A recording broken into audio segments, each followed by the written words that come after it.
राधे राधे दोस्तों, हरे कृष्णा। आप सबका दिन शुभ और मंगलमय हो।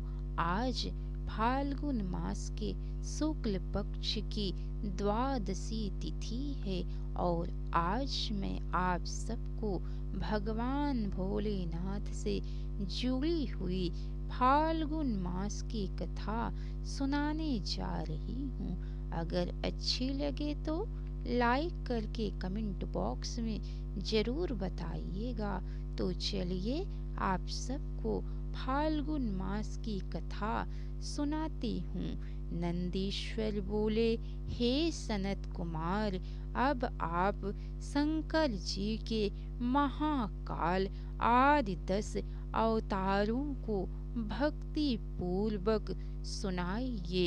उनमें प्रथम महाकाल नामक अवतार है जो सज्जनों को भोग एवं मोक्ष प्रदान करने वाला है।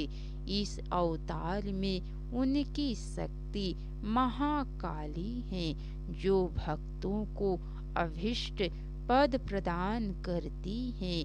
दूसरा अवतार तार नाम से विख्यात है जिसकी शक्ति तारा है। तीसरा अवतार बाल भुवनेश्वर है जिनकी शक्ति बाला भुवनेश्वरी है।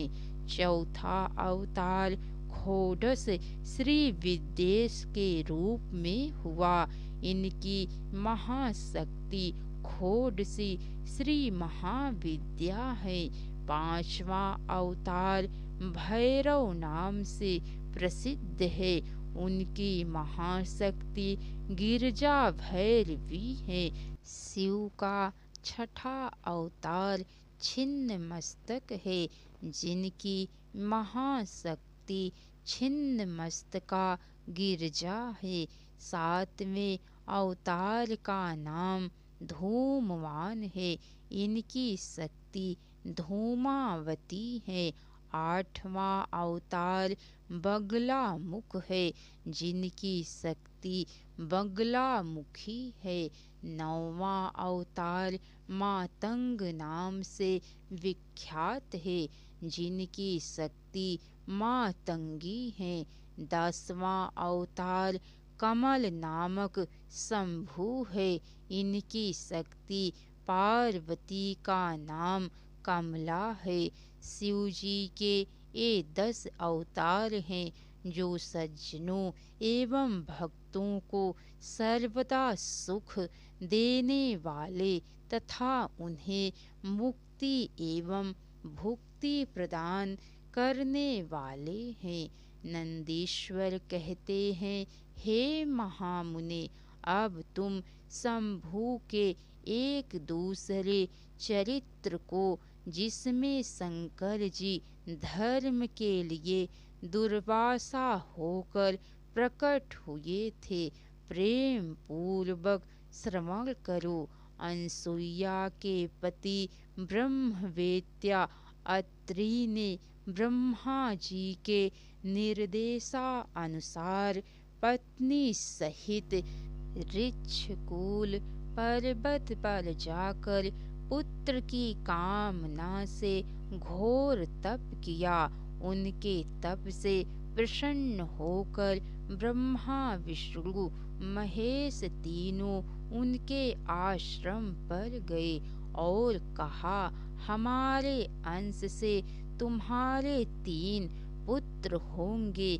ब्रह्मा जी के अंश से चंद्रमा हुए जो देवताओं के द्वारा समुद्र में डाले जाने पर समुद्र से प्रकट हुए थे।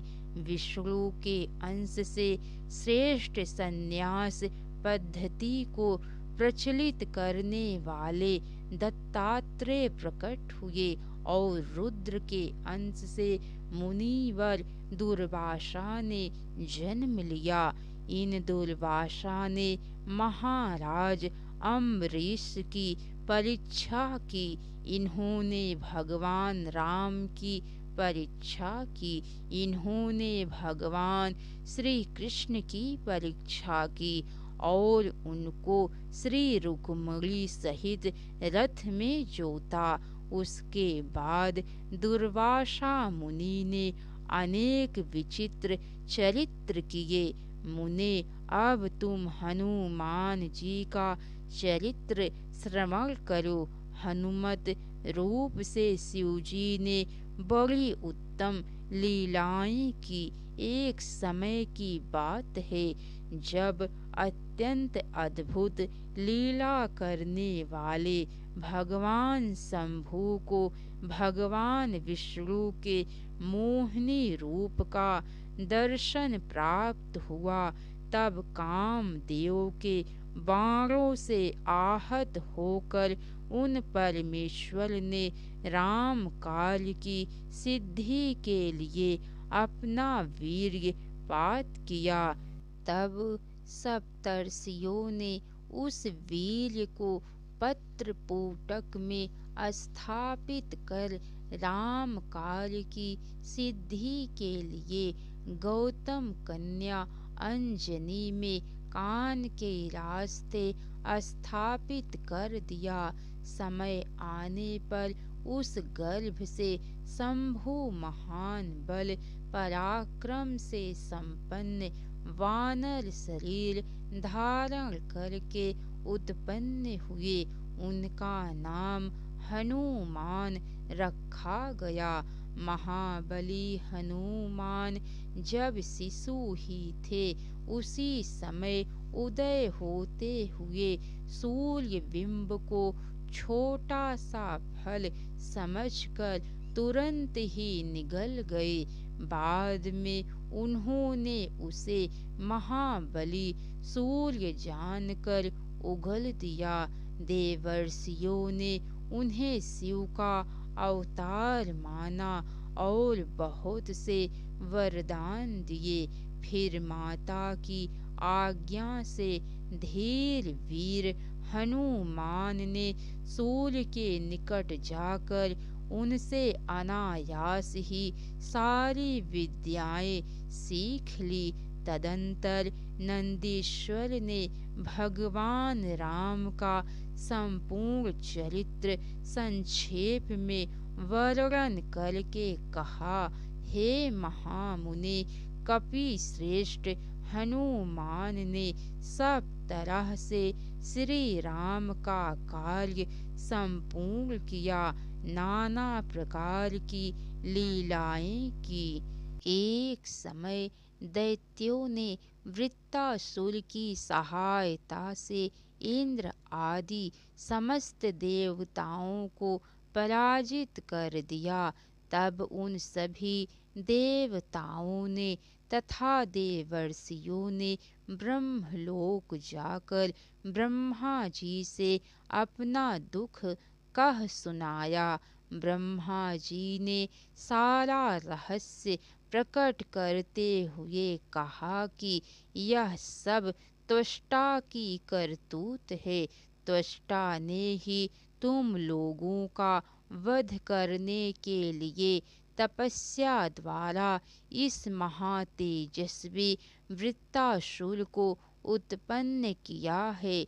इसके वध का मैं एक उपाय बताता हूँ, सुनो। जो दधीचि नामक तपस्वी महामुनि है, उन्होंने पूर्व काल में शिव जी की आराधना कर वज्र के समान हड्डियों वाला होने का वरदान पाया था। आप लोग उनके पास जाकर अस्थियों के लिए याचना कीजिए, वे अवश्य दे देंगे। फिर उन अस्थियों से वज्रदंड का निर्माण करके तुम निश्चय ही उससे वृत्तासुर को मार डालना। ब्रह्मा जी का यह वचन सुनकर देवगुरु बृहस्पति देवताओं को साथ लेकर दधीचि ऋषि के आश्रम पर पहुँचे और वहाँ इंद्र ने विनम्र होकर दधीचि जी को प्रणाम किया। दधीची जी ने देवताओं के अभिप्राय को जानकर अपनी पत्नी सुवल्चा को आश्रम से अन्यत्र भेज दिया। इंद्र ने कहा, हे महामुने, हम सभी देवता तथा देवर्षि त्वष्टा द्वारा अपमानित होने के कारण आपकी शरण में आए हैं। अब आप अपनी वज्रमयी अस्थियां हमें प्रदान करें। आपकी अस्थियों से वज्र का निर्माण कर मैं उन देवद्रोहियों का वध करूंगा। दधीची मुनि ने अपने स्वामी भगवान शिव का ध्यान करके अपना शरीर छोड़ दिया। तदंतर इंद्र ने शीघ्र ही स्वर्ग से सुरभि गौ को बुलाकर उसके द्वारा उनके शरीर को चटवाया और उनकी अस्थियों से अस्त्र निर्माण करने के निमित्त विश्वकर्मा को आज्ञा दी। विश्वकर्मा ने अस्थियों से संपूर्ण अस्त्रों का निर्माण कर दिया। राधे राधे दोस्तों, हरे कृष्णा। तो कैसी लगी कथा, लाइक करके कमेंट बॉक्स में ज़रूर बताइएगा। इसके आगे की कथा दोस्तों आप सबको कल सुनने को मिलेंगी। हर हर महादेव।